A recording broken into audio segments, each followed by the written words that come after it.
Create the highest, grandest vision possible for your life, because you become what you believe. When I was a little girl, Mississippi, growing up on the farm, only buckwheat is a role model, watching my grandmother boil clothes in a big iron pot through the screen door because we didn't have a washing machine and made everything we had. I watched her and realized somehow inside myself and the spirit of myself that although this was segregated Mississippi and I was colored and female, that my life could be bigger, greater than what I saw.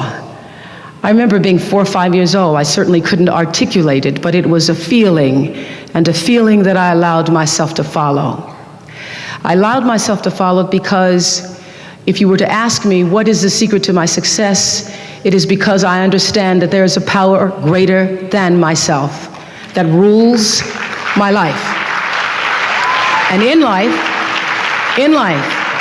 if you can be still long enough in all of your endeavors, in the good times, the hard times, to connect yourself to the source, I call it God, you can call it whatever you want, to the force, nature, Allah, the power. If you can connect yourself to the source and allow the energy that it is your personality, your life force, to be connected to the greater force, anything is possible for you. I am proof of that. I think that my life, the fact that I was born where I was born and the time that I was and have been able to do what I've done, speaks to the possibility, not that I am special, but that it could be done. Turn your wounds into wisdom. You will be wounded many times in your life. You'll make mistakes. Some people will call them failures. But I have learned that failure is really God's way of saying, excuse me, you're moving in the wrong direction. It's just an experience.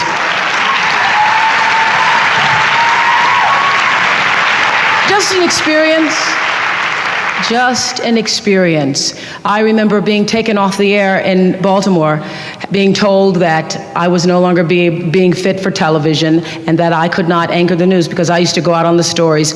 And my own truth was, even though I'm not a weeper, I would cry for the people in the stories, and which really wasn't very effective as a news reporter, to be covering a fire and crying because the people lost their house.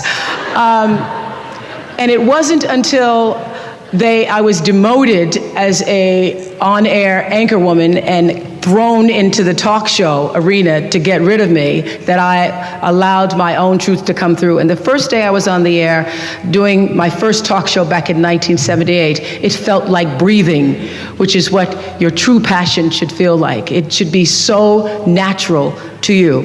And so I took what had been a mistake, what had been perceived as a failure with my career as an anchor woman in the news business, and turned it into a talk show career that's done okay for me. As I've grown older, I've learned to appreciate living in the moment, and I ask that you do too. I'm asking this graduating class, those of you here, I've asked all of my viewers in America and across the world to do this one thing. Keep a grateful journal. Every night, list 5 things that happened this day, in days to come, that you are grateful for. I learned going to a beauty salon and asking them, after the news director had told me that my hair was too thick and my eyes were too far apart and I needed a makeover, and sitting in a beauty salon, in a French beauty salon, allowing them to put a French perm on my black hair and having the perm burn through my cerebral cortex, and not being the woman that I am now, so not having the courage to say, this is burning me, and coming out a week later bald and having to go on the air. You learn a lot about yourself when you're black and a woman and bald and trying to be an anchor woman.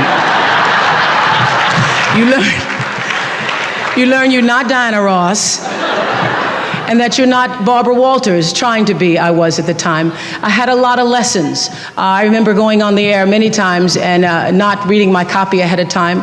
And I was on the air one night and ran across the word B-A-R-B-A-D-O-S. That may be Barbados to you, but it was Barbados to me that night. and telling the story as an anchor woman about a vote in Absentia, California. I thought it was located near San Francisco.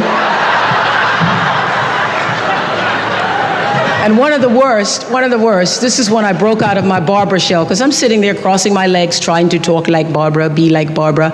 And I was reading a story about someone with a blaze attitude, which, if I had gone to Wellesley, I would have known it was blasé.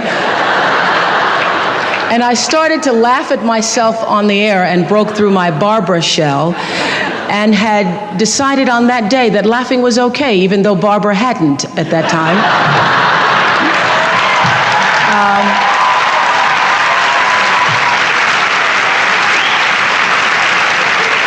And it was through my series of mistakes that I learned that I could be a better Oprah than I could be a better Barbara. And I allowed Barbara to be the mentor for me, as she always has been.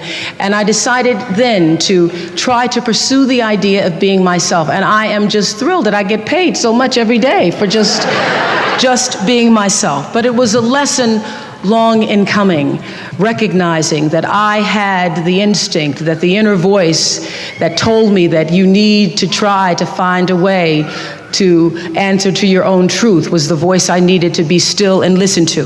Get this is just, remember this, because this will happen many times in your life. When people show you who they are, believe them the first time, not the 29th time.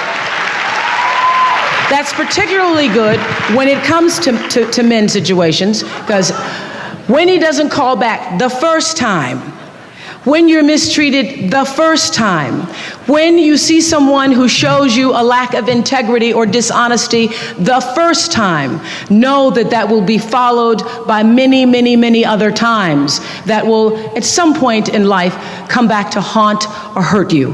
When people show you who they are, believe them the first time. Live your life from a point of view of truth, and you will live your life from truth, and you will survive everything. Everything. I believe even death. You will survive everything if you can live your life from a point of view of truth.